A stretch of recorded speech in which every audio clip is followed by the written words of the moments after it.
Welcome to Burlap Teachers. Enjoy the video. In this video, I will explain how to jump start a Dodge Avenger. First, you'll need a set of reliable jumper cables and a second vehicle with a fully charged battery.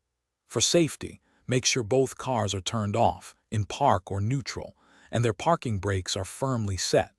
Your Avenger has convenient remote jump start terminals under the hood, so you won't need to access the main battery directly. Just ensure these terminals are clean before proceeding. Now let's connect the cables correctly.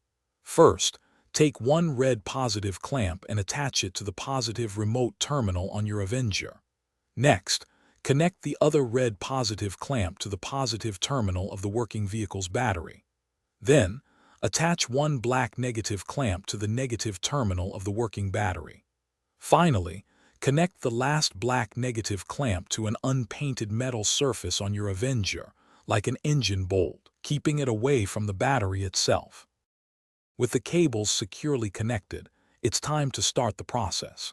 Begin by starting the engine of the vehicle with the good battery. Let it run for about 5 to 10 minutes. This allows some charge to transfer to your Avenger's dead battery. After this brief charging period, try to start your Avenger. If it doesn't immediately turn over, give it another 5 minutes of charging time before attempting to start it again. Once your Avenger starts, congratulations. Before doing anything else, turn off both vehicles. Now, carefully disconnect the cables in the reverse order of connection. First, remove the black negative clamp from the unpainted metal surface on your Avenger. Next, remove the black negative clamp from the donor vehicle's battery.